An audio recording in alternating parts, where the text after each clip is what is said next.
Esam atpakaļ ar kārtējo iedziļināšanos.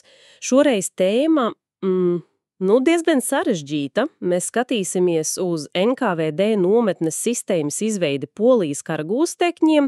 Tas ir pēc 1939. gada iebrukuma Polijā. Jā. Un konkrētāk Juhnovas nometne. Mums ir pieejams pētījums, kas balstās arhīvos, tā kā informācija ir diezgan detalizēta.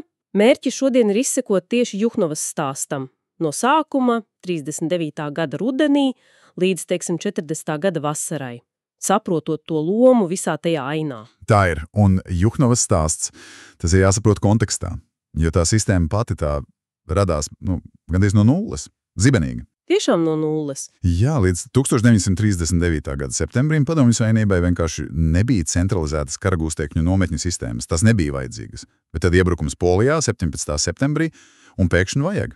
Un tad? Un tad burtiski kas 2 dienām, 19. septembrī, NKVD, iekšlietu tautas komisariāts, saņem pavēli. Steigšus jāorganizē nometnes. Un šī milzīgā steiga, tā arī noteica visu turpmāko improvizāciju. Tātad sistēma tika būvēta, kā saka, ugunsgrēka režīmā. Kā tas izskatījās? Kur tās nometnes vispār radās? Izveidoja tādu kā divpakāpju lietu. Sākumā pie vecās robežas 10 uzņemšanas punkti, tādi pagaidu, tur armija, sarkanā armija, nodeva gūstekņus NKVD. NTVD, nevis armijai palika. Tieši tā, un tas uzreiz ir svarīgi, tas bija klajšs starptautisko konvenciju pārkāpums, jo par kara gūstekņiem parasti atbild armija, nevis iekšliet struktūras. Skaidrs. Un tālāk no tiem punktiem? No turienes sūtīja uz 10 stacionārajām nometnēm, jau dziļāk Krievijā un Ukrainā. 7 Krievijā, 3 Ukrainā, tur bija tās vēlāk bēdīgi slavenās Kozelska, Starobelska, Ostaškova un arī mūsu Juhnova un vēl Putivļa, Kozelščanska, Oraņke, Jūžā, Griezoveca. Vai viņiem būvēja jaunas ēkas tik ātri? Nē, tam nebija ne laika, ne resursu. Pārsvarā izmantoja to, kas bija. Bieži pamests klosterus. Kozelskā, Ostaškovā. Juhnovā bija mazliet citādāk, tur bija bijušais atpūtas nams. Bet neatkarīgi no vietas sākums visur bija haotisks. Pilnīgs haoss. Sagūstīto skaits bija milzīgs, ap 4 miljonu runā. Un tie nebija tikai karavīri, policisti, robežsargi, ierēģi, pat bēgļi. No šiem visiem ap 130 000 nonāca tajās 10 stacionārajās nometnēs. 130 000? Sistēmā, kas tikko radīta? Es pat nevaru iedomāties tos apstākļus. Apstākļi bija, briesmīgi, dokumenti to rāda. Nometnes pārpildītas, vienkārši trūka ēdiena, ūdens, ārstu. Pat kur gulēt nebija.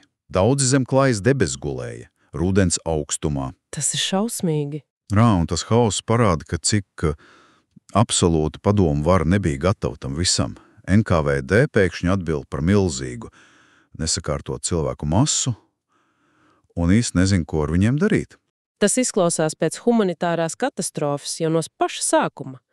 Vai kaut ko mēģināja darīt ar to pārpildītību? Jā, drīz vien mēģināja nometnes atslogot.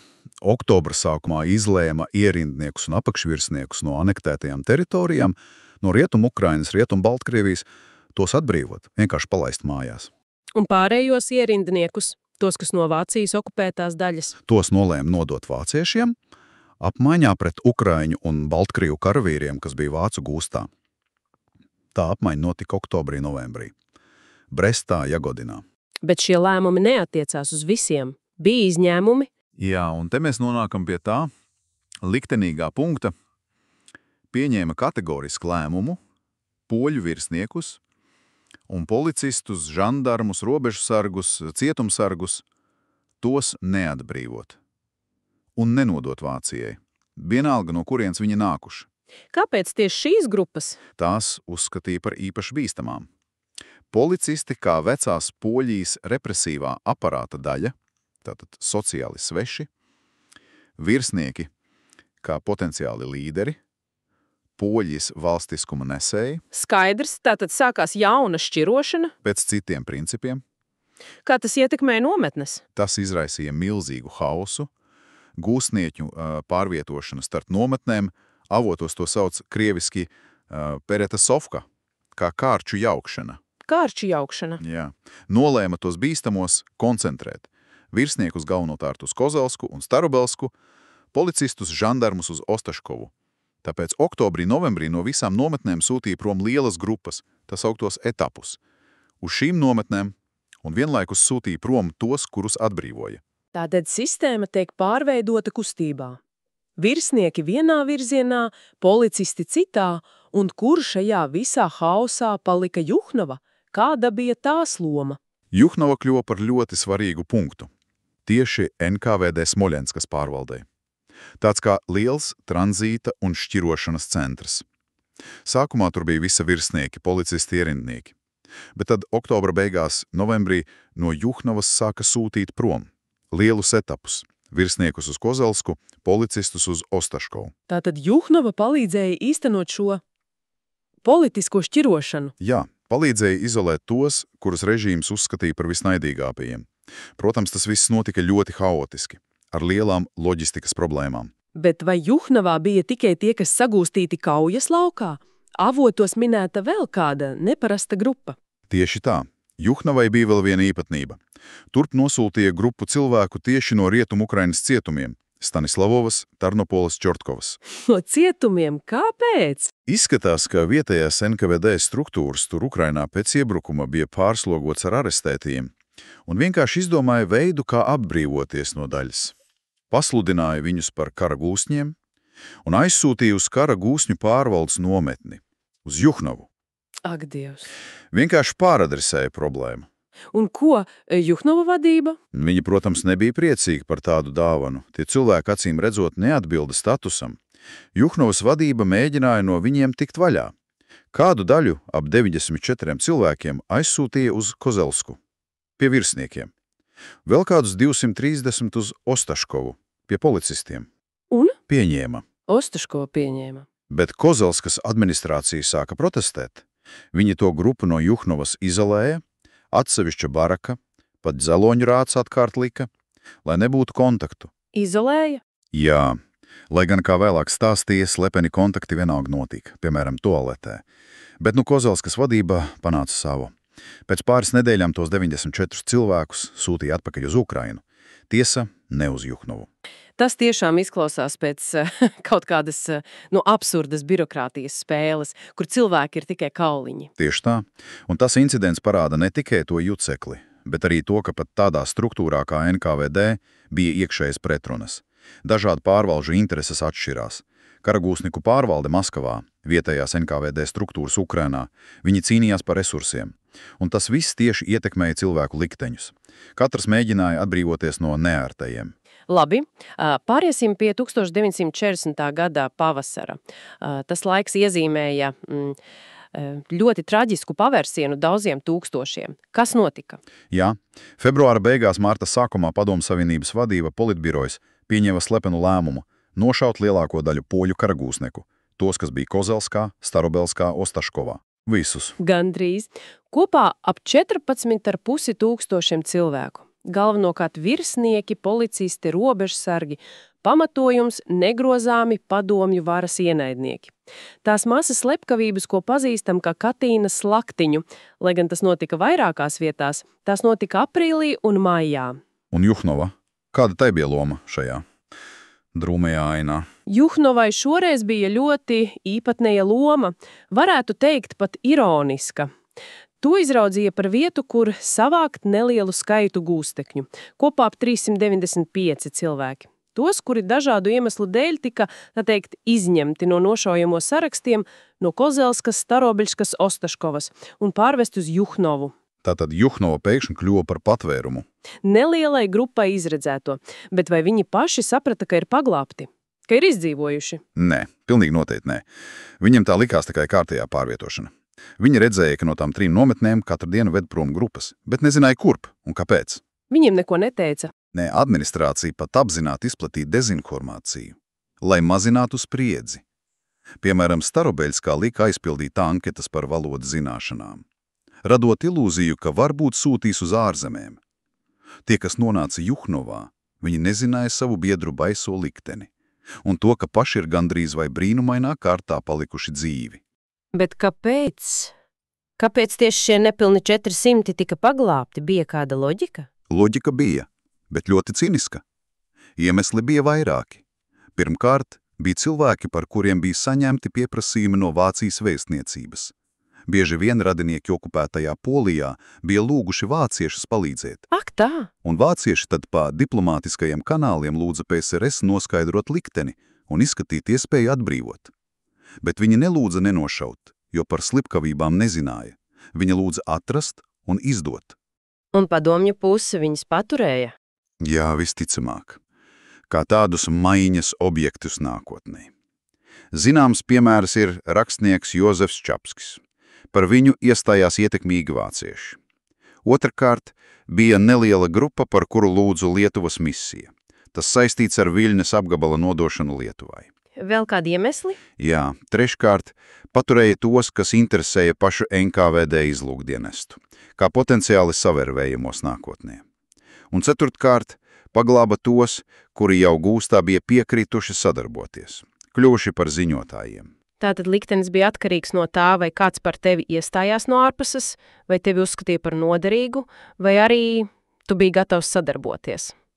Bet vai šī atlasīšana, vai tas nebija arī veids, kā apzināti radīt šķelšanos pašos gūstniekos, pasargājot dažus, kamēr 1000 tika nolēmti? Vēlāk, starp izdzīvojošajiem.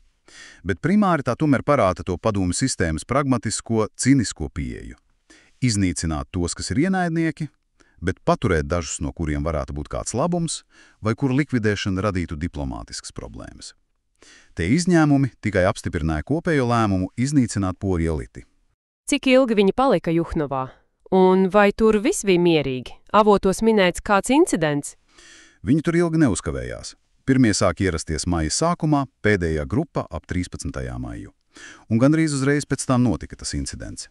Gūstekņi sarīkoja piemiņas brīdi ar klusuma minūti.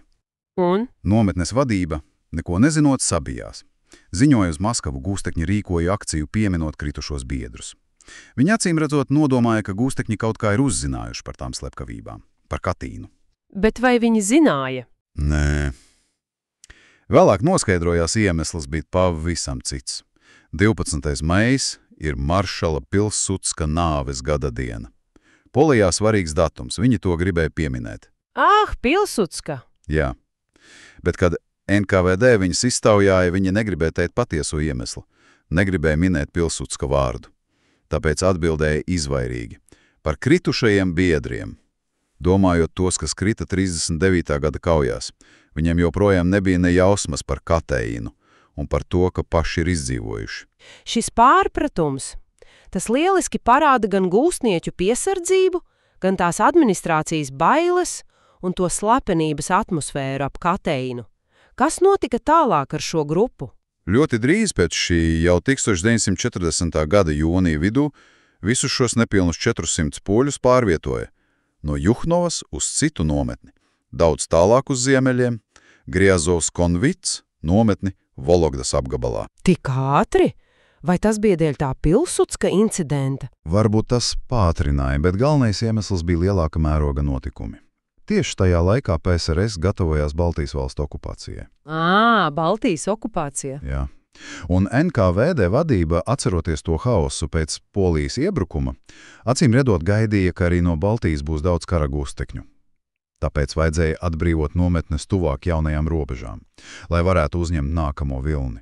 Ir dokumenti, ka jūnijā ziņots Juhnova gatava uzņemt 5000 jaunus gūstekņus. Tātad tos 395 Katīnas izdzīvotājus aizveda prom, lai būtu vieta. Tieši tā, lai sagatavotu vietu potenciālajiem gūstekņiem no Baltijas. Ironiski, ka Baltijas valstu okupācija nemaz nedeva tik lielu militāro pretestību, un līdz ar to arī netik lielu gūstekņu skaitu, kā NKVD bija plānojis. Vai tas nozīmē, ka Juhnova palika tukša pēc šo poļu aizvešanas? Nē, tukša nepalika. Jau 1940. gada vasarā pēc Baltijas okupācijas NKVD rokās nonāca jauna poļu gūstekņu grupa, un daļu no viņiem izvietoja tieši Juhnovā. Bet kas tie bija par cilvēkiem? Polijas kampaņa taču bija sen beigusies. Tie bija poļu karavīri un policisti, kuri 39. gada septembrī bija, glābušies no vāciešiem un pārgājuši toreiz vēl neatkarīgo Lietuvas un Latvijas robežu, Tie, kas bija internēti Baltijā. Jā, tieši tie.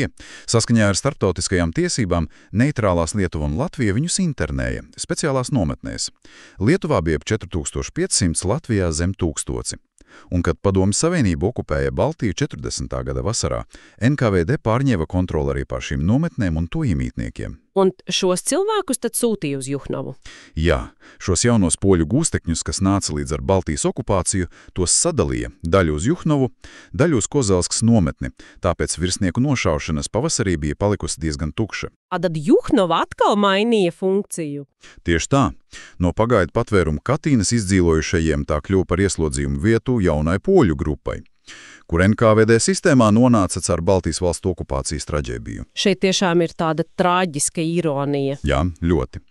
Kamēr tūkstošiem poļu tik slepeni noslepkavot padomu nometnēs citi viņu tautieši, kas bija meklējuši glābiņu kaimiņos, paļaujoties uz starptautiskajām tiesībām, pie šo valstu okupācijas nonāca tieši tajā pašā represīvajā NKVD sistēmā. Mēģinot apkopot šo Juhnovas stāstu no 39. līdz 40. gadām, šķiet, tas tiešām ir kā tāds mikrokosmas, atspoguļo visu to NKVD sistēmas brutalitāti, hausu, to mainīgo cinisko loģiku.